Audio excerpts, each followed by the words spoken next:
A shooting in Lenlock leaves one man dead and a woman in jail charged with his murder. Lots of sunshine and dry weather for the weekend across East Alabama. We'll have all the details coming up. The Vipers make their debut at Choccolocco Park tonight. We'll talk about it coming up in sports. EAN Local News starts now.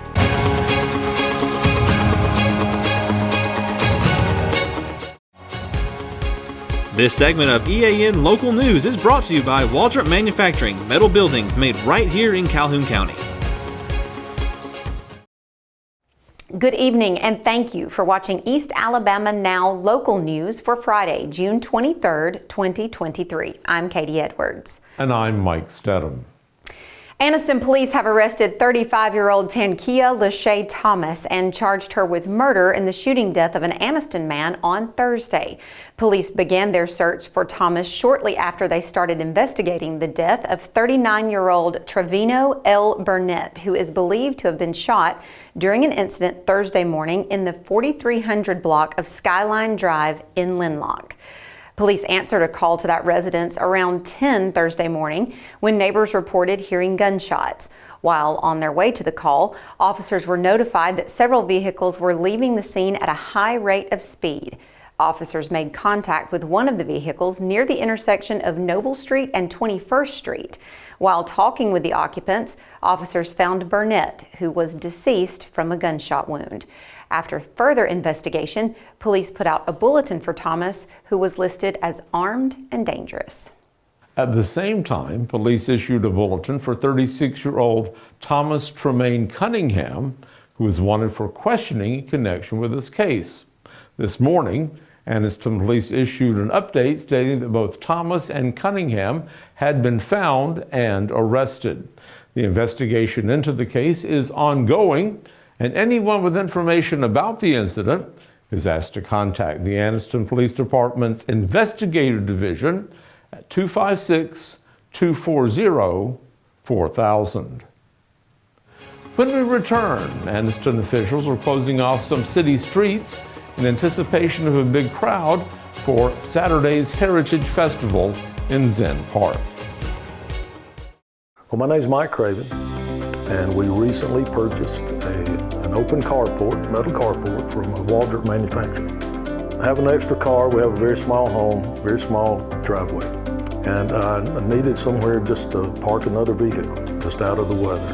And I had been told by 2 or 3 friends that knew we had recently remodeled a home that Waldrops were the people that you need to go talk to. I was in that area one day and I thought, hey, I'll just stop in, and I did without calling, and greeted warmly, well taken care of. It was just, really the whole process was just good from day one.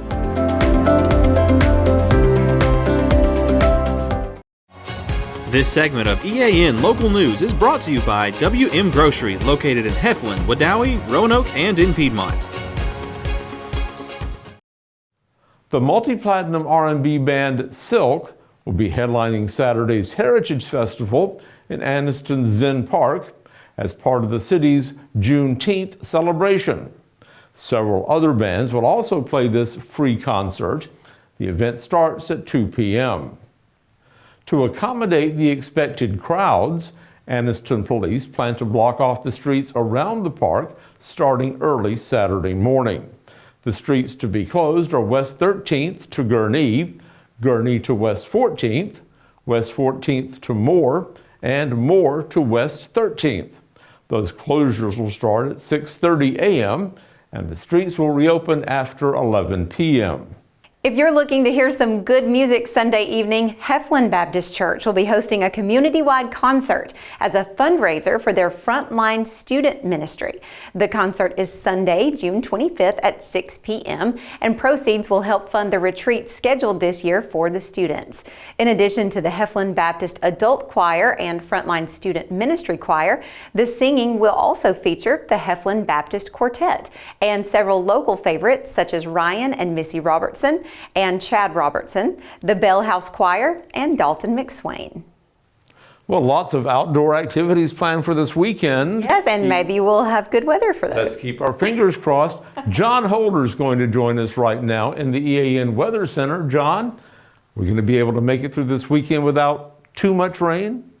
Well, the weekend is going to be really fantastic across East Alabama, Mike and Katie. We're going to be looking at plenty of sunshine, low rain chances. All in all, a very nice summer weekend. The complete forecast details are straight ahead. Since 1993, WM Grocery has been a major part of our local community. WM offers the very best in fresh produce and an outstanding meat department. WM also has many local products not found anywhere else and fresh sushi every day. If you need an event catered, come see Mrs. K at any WM store. Curbside pickup is also available for your online grocery orders. Be sure to download the WM app for all the deals of the week and shopper rewards. Go check them out today at any of their locations. We take pride in our community and appreciate your business.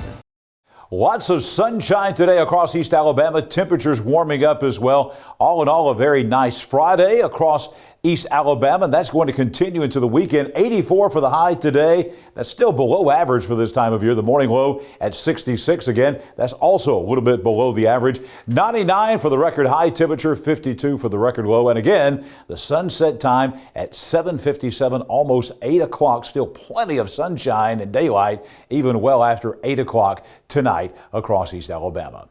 Weather on your street. Going to take you out on your Friday night to Sagewood Place in Jacksonville, right across from Jacksonville High School. And that is a great neighborhood to take an evening walk. And tonight it's going to be clear and pleasant, dropping down to a very cool 62 degrees tonight in Jacksonville and most places across East Alabama. On a June Friday night, we'll take it. Coming up on Saturday, you love summertime weather. We got a lot of it coming your way. 89 for the high tomorrow. Might see 90 on some backyard thermometers out in Lillian Lane, in Choccolocco, out in the eastern part of Calhoun County, Pine Hill Estates, that area. Dry, lots of sunshine. We're going to guarantee you a totally dry day tomorrow. So get out and enjoy the weather on a beautiful summer Saturday across Calhoun and Cleburne counties. And next week, as we look ahead, the dry weather is going to continue. Monday, we've got a chance of rainfall coming back into the forecast, probably even beginning Sunday afternoon, Sunday night. But after that, we're going to be dry after Monday out on Boiling Springs Road in Ohatchee.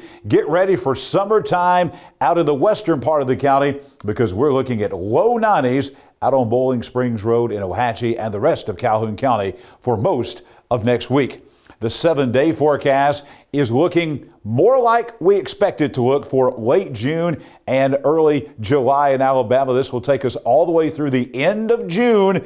89 for the high, not only tomorrow, but Sunday as well. Chance of a few pop-up showers with the heating of the day as we get into the Sunday afternoon hours after church perhaps. Monday, again, a 40% chance of a shower, the high at 90 degrees, and then a lot of dry weather coming your way. We'll see that we've got a 20% chance of a shower, but really, folks, on Wednesday and Thursday, this is 20% at best. This is really more like a 10 to 15 chance of rain. So we're going to say most folks rain-free Tuesday, Wednesday, and Thursday. Temperatures climbing from the upper 80s to 90 to the low 90s. Next chance of significant rainfall after Tuesday, not until next Friday, the last day of June across East Alabama.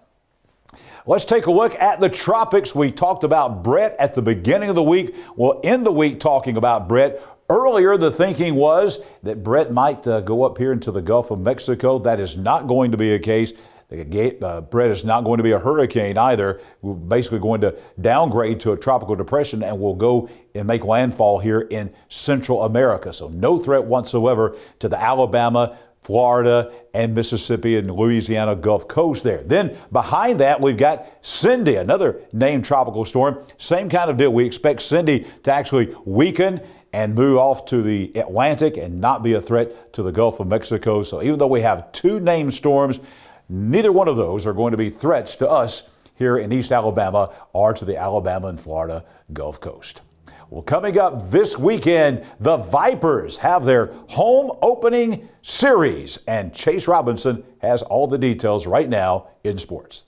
Yeah, thanks, John. Tonight, the Smash It Sports Vipers take the field at Choccolocco Park for the first time this season as they host the Texas Smoke. The Vipers are excited to have the chance to play in Oxford, and Coach Jerry Glasgow is excited about the opportunity to call Choccolocco Park home. Absolutely beautiful facility here, well put together, clean, neat, just a nice environment for softball fans to be close to the field. It's got a really good, the way the field is set up, the fans are going to be able to interact with the players, and the players are going to really feel the fans. So I'm excited about the energy that they'll feel on the field tonight. The Vipers are 0-4 to start the season with losses to Oklahoma City Spark and the Texas Smoke. Coach Glasgow talked to us about what he's seen from the team so far and how they are starting to come together after the team having not played much together previously. Every player, when you get into this league, about every player has been an All-American or some of them multiple-time All-Americans, and enormous amount of talent. And I think from our perspective, just fun to see some of the kids that you've watched them play on television, you've seen them play in the World Series, and you get to actually see them on the field and be on the field together. And the team just, the spring training is very short because you start after college. So you see a lot of growth in your team as you start into the actual gameplay. And that's what I'm most excited about. I think that we're seeing kids come together and just now starting to get their feet under and go. Tonight we continue spotlighting the newest members of the Calhoun County Sports Hall of Fame. Tonight we spotlight former Anniston Bulldog and Troy Trojan, Terry McCord. McCord played center for the Anniston Bulldogs. As a junior in the 1986-87 season, he averaged 18.5 points per game and 9.9 rebounds per game. His senior season, he averaged 28 points per game and scored 672 points in 24 games.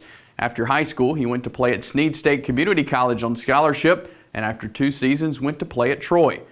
McCord averaged 24.2 points per game in the 1992-93 season and was a first-team All-American named by the nation's coaches.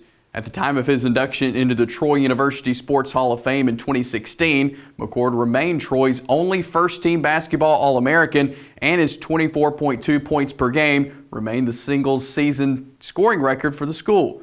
McCord talks about some memories he has from his playing days.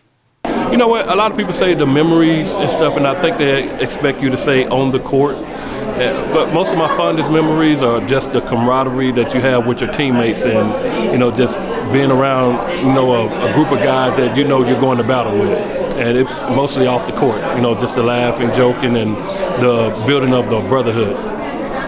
And that's it for sports. Let's head back over to Mike and Katie. Thank you for watching East Alabama Now Local News. Please check back with us every weekday evening around 6:30 on either Facebook or YouTube to see what's been happening in your community. Don't forget to like and subscribe and leave us a comment while you're there. We'll see you back here Monday for your news on your schedule.